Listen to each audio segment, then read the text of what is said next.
کچھ ایسے تعلق ہے کہ آگے تفسیر آئے گی کہ وہ ان کو توڑ دیا. اب یہ تعلق توڑنے کی وجہ سے فساد ہوتا ہے. چند آیتوں پہلے اللہ تعالیٰ نے کہا کہ یہ قرآن مجید جو ہے ہر طرح کے شک اور شبہ سے پاک ہے. اگر کسی کو اس میں شک ہے کہ یہ اللہ کی طرف سے ہے تو اس کی چھوٹی سی مثال بنا کر دکھا دے، یعنی کوئی بھی چھوٹی سی مثال دے دے. اگر وہ سمجھتا ہے کہ یہ کسی کا بنایا ہوا کلام ہے تو کوئی بھی اس کی چھوٹی سی مثال دے دے. اس پر مشرکین کو شبہ تھا کہ قرآن اگر اللہ کا کلام ہے، جیسے اللہ فرماتا ہے، تو اس دعوے پر کہ اس جیسا قرآن لا کر دکھاؤ، کوئی آیت لا کر دکھاؤ، آیت بنا کر دکھاؤ. اس پر مشرکین نے اپنی ایک دلیل دے دی. قرآن آپ کہتے ہو اللہ کا قرآن ہے اور آپ اس جیسی کوئی آیت بنا نہیں سکتے، لیکن ہم لوگ تو عام لوگ ہیں، بڑے لوگ، عزت دار لوگ، ہم مچھر مکھی کا ذکر تو کر نہیں سکتے. ہمیں تو شوبھا نہیں دیتا کہ ہم کسی مچھر یا مکھی کا ذکر اپنی باتوں میں کریں. عزت دار لوگ مچھر مکھی کی باتوں سے گھن کھاتے ہیں، ہم لوگ نہیں کرتے.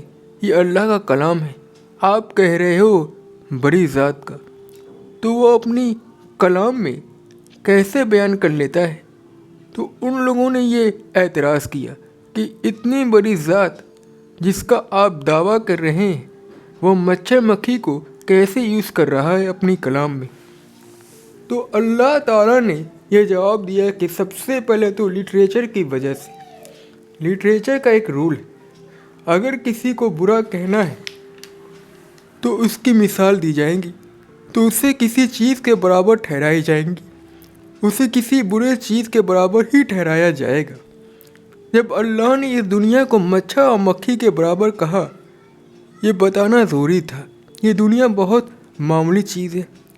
اللہ کی نظر میں اپنا جو مائنڈ ہے اس دنیا کے بارے میں یہ بنانا چاہیے کہ یہ ایک معمولی جگہ ہے. بس اس کی اہمیت یہ ہے کہ یہاں بڑا فیصلہ ہونا ہے. جو ہم یہاں زندگی گزارنے والے ہیں وہ زندگی نتیجے کی طرف لے کر جائے گی. یہ اللہ جانتا ہے ہم دوزخ میں جائیں گے یا جنت میں. اس لیے یہ زندگی امپورٹنٹ ہے، باقی یہاں کی چیزیں قیمتی نہیں. یعنی زندگی کو سروائیو کرنے کے لیے، اپنے لائف سسٹین کرنے کے لیے جو اللہ نے نعمتیں ہم کو دی ہیں، وہ سب کچھ شکر ادا کرنے کے لیے اور ہماری زندگی چلانے کے لیے ہے.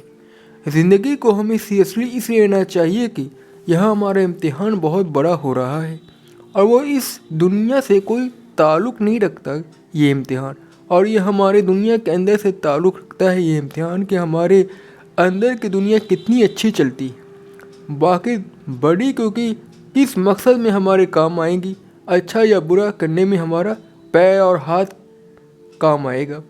ان کو طاقت پہنچانے میں اس دنیا میں کچھ چیزیں ہیں، وہ کھانا پینا ہمیں چاہیے، وہ لباس ہونا چاہیے، یہ امپورٹنٹ ہے یہ دنیا.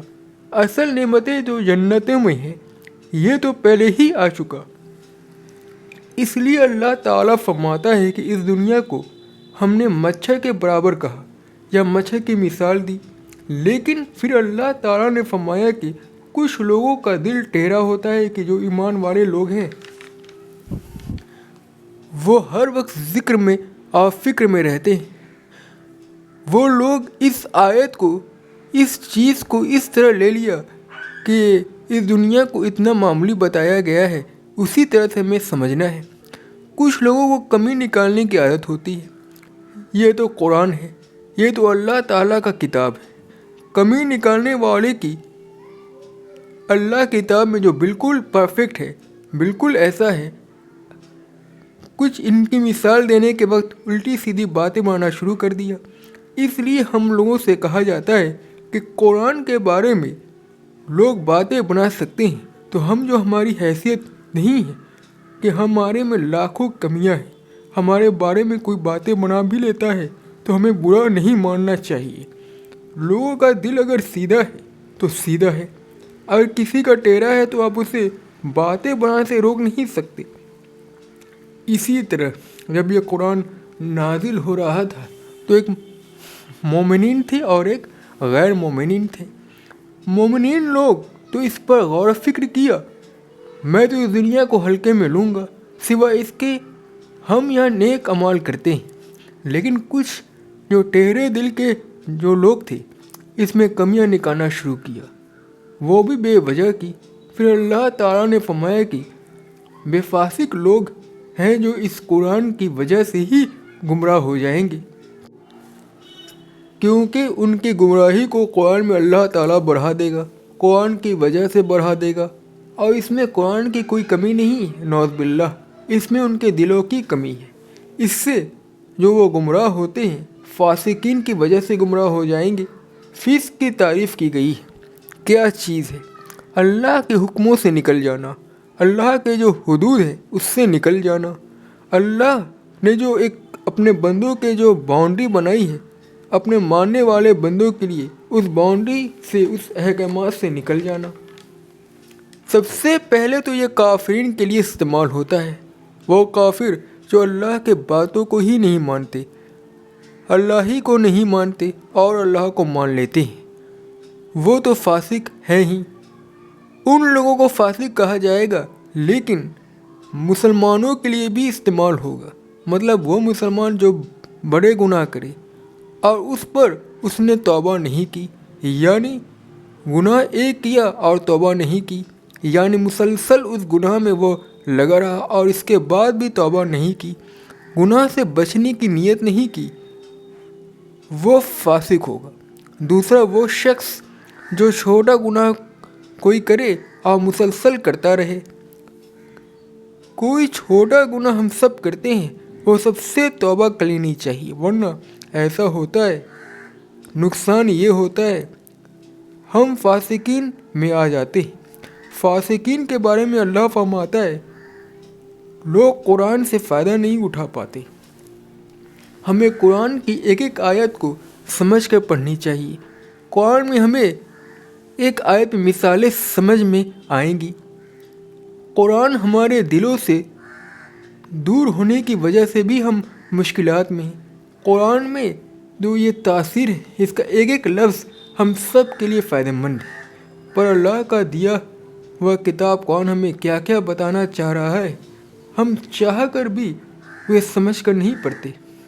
ایک چھوٹی بڑی غلطی ہم چھوڑ دیں، ایک قرآن جو ہماری الماریوں میں موجود ہے، رکھا ہوا ہوتا ہے، اللہ تعالیٰ فرماتا ہے ایسی کتاب ہے جس میں کوئی شک نہیں اور سب سے بڑی ہدایت ہے،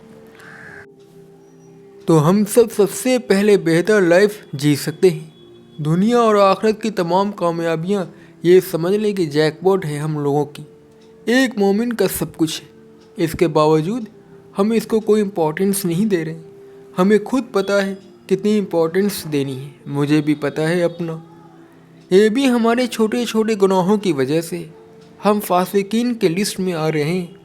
مسلمان ہونے کے بعد، اپنے آپ کو ایمان والا کہنے کے بعد ہم اسے فائدہ نہیں اٹھا پا رہے، یہ فاسقین کے لسٹ میں آ رہے ہیں۔ اس لیے ہمیں چھوٹے چھوٹے گناہوں سے توبہ کرنی چاہیے۔ ایسا نہیں ہے کہ چھوٹے گناہ بالکل چھوٹ جائیں گے تبھی ہمیں فائدہ ملے گا یا فائدہ ملنا سٹارٹ ہوگا۔ اللہ کے سامنے گڑگڑانا ہوگا، اے اللہ تو پاک ہے، اے اللہ تیرے سوا کوئی معبود نہیں، پاک تو ہے، میں تو ظالمی ہوں، میں تو کمزور شخص ہوں، ظلم تو کرتا ہی رہوں گا، غلطی سے بھرا ہوا۔ لیکن ایک نیت جو ہوتی ہے، اے اللہ ایک غلطی جو ہو جاتی ہے اسے چھوڑنے کی کوشش بھی کر رہا ہوں اور بار بار توبہ ہو، اور ہم اس طرح سے توبہ کریں گے اور اپنی نیت میں اللہ کو رکھیں گے تو قرآن سمجھنے کا ہمیں فائدہ ہوگا۔ فاسقین لوگوں کو صرف کافر لوگ نہیں آتے، وہ لوگ نہیں آتے جن کو ہم وائلنٹ سمجھتے ہیں اسلام کا، ہم خود مسلمان جو چھوٹے گناہ یا بڑے گناہ کرنے والے بھی ہیں۔ اب آگے کی آیت میں فرمایا گیا ہے کہ فاسقین کی کچھ صفت بیان کی گئی ہے، وہ کیسے ہوں گے؟ فاسقین وہ ہیں جو اللہ کے عہد کو توڑ ڈالا، اسے مضبوطی سے، قسمیں کھانے کے بعد اتنا مضبوط وعدہ توڑ دیا اللہ کا۔ سوال یہ پیدا ہوتا ہے کہ وعدہ کیا تھا؟ وہ وعدہ مفسرین لکھتے ہیں ہم لوگ جب اس دنیا میں آنے سے پہلے ہماری روحیں جمع تھی، پہلے ہی بنا دی گئی تھی. ہماری روحیں اور اللہ تعالیٰ ان روحوں کو جمع کیا. وہ شخص آدم علیہ السلام سے لے کر وہ شخص جو قیامت کے آخری وقت تک پیدا ہوگا، اس شخص کی روح، لڑکا ہو یا لڑکی، اس کی روح اللہ نے پیدا کی اور اس کو ایک لائن میں جمع کیا. پھر اللہ تعالیٰ نے اپنے آپ کو ظاہر کیا ان لوگوں کے سامنے اور پھر وعدہ لیا، میں تم لوگوں کو ایک دنیا میں بھیجوں گا. یہ اللہ تعالیٰ کی پلاننگ تھی. ہم لوگوں نے قبول کی. ہاں، ہم لوگ تیار ہیں. ہم سب کو جنت دکھائی گئی. ہم سب اس کے خواہش مند تھے. ابھی ہم سب کو اندازہ نہیں. جب ہم دیکھیں گے پھر پتہ چل جائے گا. پھر ہم لوگوں سے وعدہ لیا گیا کہ ایسی ایسی بات ہے، تم سب مجھ سے وعدہ کرو، میں تمہارا رب ہوں اور تم سب میری ہی عبادت کرو گے اس دنیا میں جا کر. اللہ تعالیٰ نے آگے کی آیت میں فرمایا کہ کیا میں تمہارا رب نہیں ہوں؟ عہد لیا گیا. پھر تمام لوگوں نے، ان سب نے کہا، ہم گواہی دیتے ہیں تو ہی ہمارا رب ہے. ہم ایک وعدہ وہاں کر چکے ہیں. اللہ ہم سب سے ایک وعدہ لے چکے ہیں.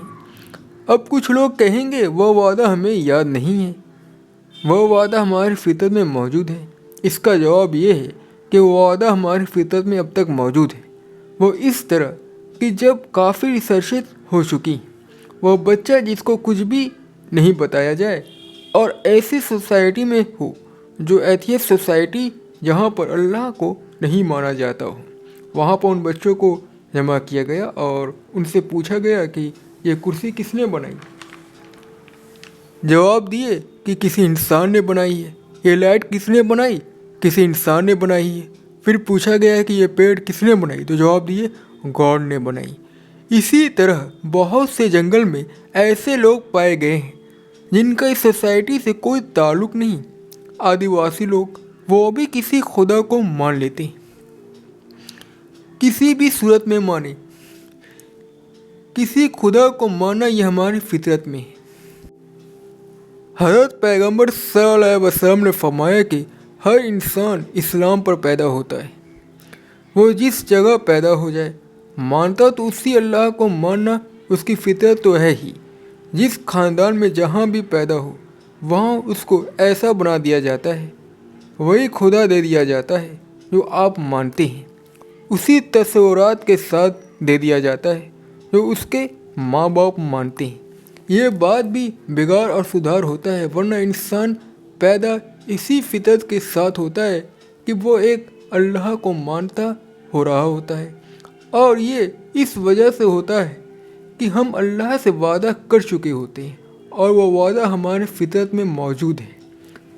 پھر اس فطرت کے وعدے کو یاد دلانے کے لیے نبی آتے ہیں، انبیاء آتے ہیں، قرآن لے کر آتے ہیں، دوسری کتاب لے کر آتے ہیں، معجزات لے کر آتے ہیں، لاجیکل باتیں لے کر آتے ہیں، فطری دین لے کر آتے ہیں، اور یہ بھی بتاتے ہیں کہ آپ اپنے لائف میں استعمال کریں گے تو آپ بیسٹ سوسائٹی پائیں گے. سب دلیلیں موجود ہیں. قرآن میں لکھی ہوئی جتنی بھی بشارتیں ہیں وہ بھی پوری ہو گئی ہیں.